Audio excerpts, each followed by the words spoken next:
Hey everybody, it's Casey Williams. Back in the 1980s, AMG, which is now part of Mercedes-Benz, took the company's then E-Class, dropped in a 6-liter V8, and created a car that could run with top Italian sports cars, like the Ferrari Testarossa and the Lamborghini Countach. They built about 50 of them, most of them sedans, they built some coupes, and exactly one wagon. I mean, talk about a way to get the kids to school. Well, the vehicle we have this week, it really is the spiritual successor to those vehicles here in the electric age. It's a 2024 Mercedes-AMG EQE SUV. Let's give a look at it. The hallmarks of those old Hammers, are blacked out grills, a blacked out Mercedes star, pretty much anything in chrome went away. And that's really true here at the EQE. And you really see a lot of that classic heritage in this vehicle. Although it's kind of a big blobby SUV that's, running on electricity. Look in the front, the big black grille. The star is still chrome, but the radar is back there for the adaptive cruise control. I do like all the black chrome. Again, it's a way of having that chrome, but still kind of having that classic black look to it too. It's really cool. Instead of the Mercedes star here, you've got the AMG logo. Come around the side, black chrome here on the headlamps. You look really close, LED headlamps. 21-inch black alloy wheels.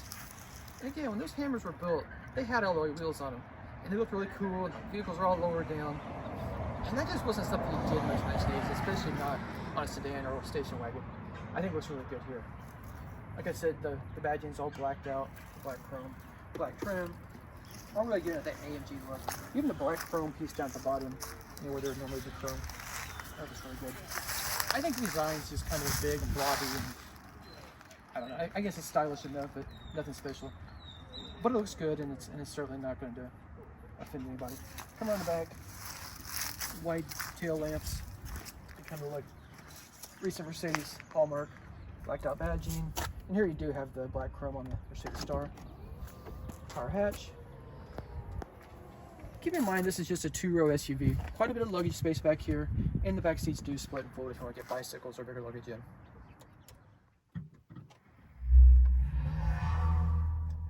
I've driven a lot of Mercedes from the 1980s and 1990s, and I can assure you that none of them are anything like this. I mean, those cars are really well known for their analog gauges, the really strong center console, very intuitive controls, but controls you'd reach down and use when you're driving 150 plus miles per hour. This, completely different. This has Mercedes hyperscreen, full width, as you can see, pretty much from pillar to pillar. 3 screens, one for the driver, flat screen here, the large display in the center, and then even one for the passenger. I've got Apple CarPlay up right now. It's got Apple CarPlay wireless, Android Auto, it's wireless charging down below. So very easy to connect your devices. Press home. Love the widescreen here. But everything is designed to be basically accessed through one layer. You don't have to go through a bunch of different menus. If I want to get into the audio, I can press it here. It comes up. I want it to go away. I can make it go away real quick. My phone here. Where to? Navigation instructions, very easy. But again, everything you just touch on comes up, swipe it, it all goes away. Very easy to use there. Climate controls down below. You got 4-zone automatic climate control. But what makes this really cool is when you come over here, you have a lot of redundant controls over here for the passenger too. And I'll give you an example of something I really like. Navigation. We've all been on the road, we're trying to drive, we're in traffic, we're trying to watch directions. The passenger's over there. The system usually won't let them tap into it and change it. So what's really nice here is your co-pilot can set up the navigation, and then when they enter it, it comes over to the main screens, comes up to the heads-up display, all very active. I like that function a lot.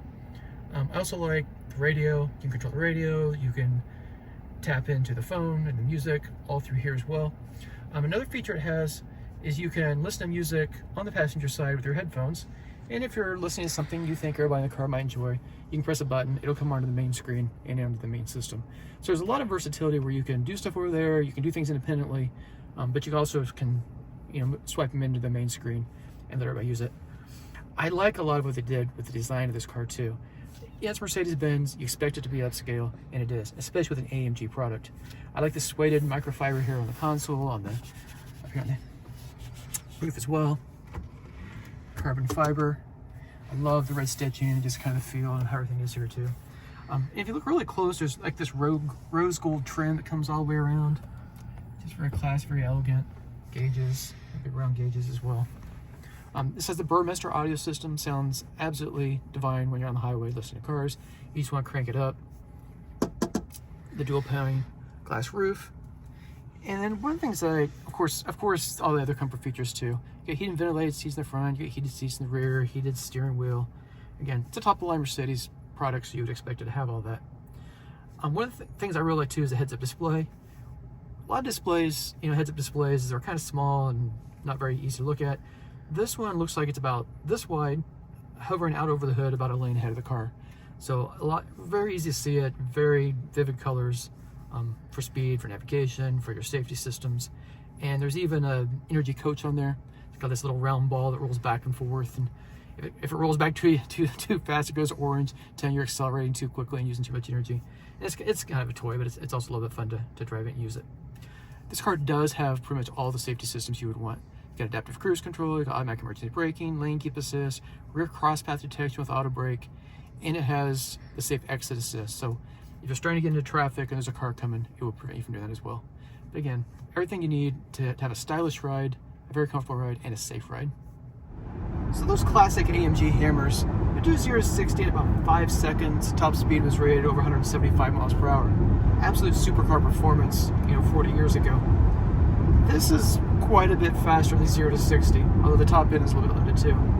So 0 to 60 time, 3.4 seconds. Top speed's at genuinely 149 miles per hour. Again, it's an EV, you don't want to completely toast the battery. But the thing that makes this car really drivable is it's electric. It's easy to plug it in, it's easy to take it where you want to take it, it's smooth, you got all the power, all the time, 617 horsepower, 701 pound-feet of torque. It's an outrageously powerful vehicle, but it's also very easy to drive. The electronic throttle for the accelerator, very smooth, very easy.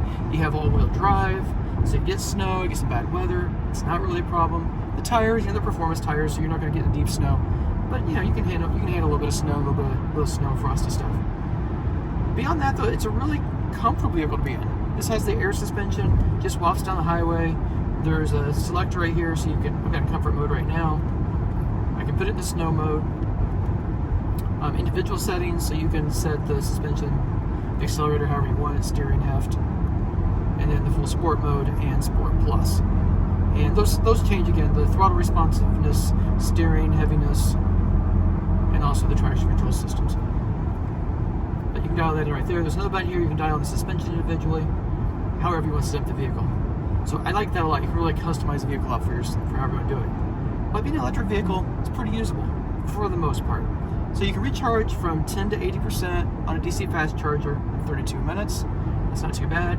If you're going to do it at home on a 240 volt garage charger or at work, you're looking at about 11 hours to fully replenish the batteries.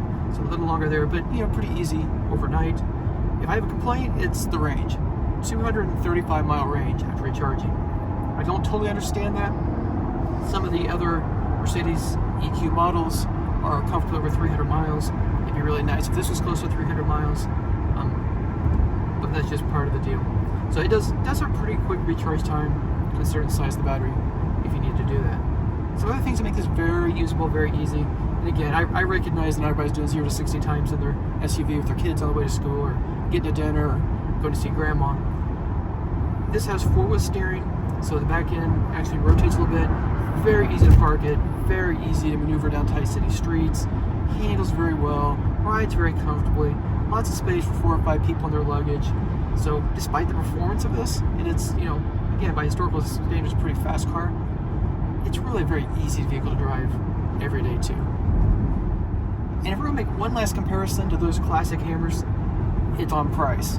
So the Mercedes EQE, the SUV, starts about $78,000. This one, all in, about $130,000. But if you compare it to those classic Hammers, they're more like $440,000 inflation adjusted. So, $130,000 is not a little amount of money, but considering all it does, and considering the historic standard, not a terribly high price. All right, well, next week we'll have another fun car. Until then, storm forward.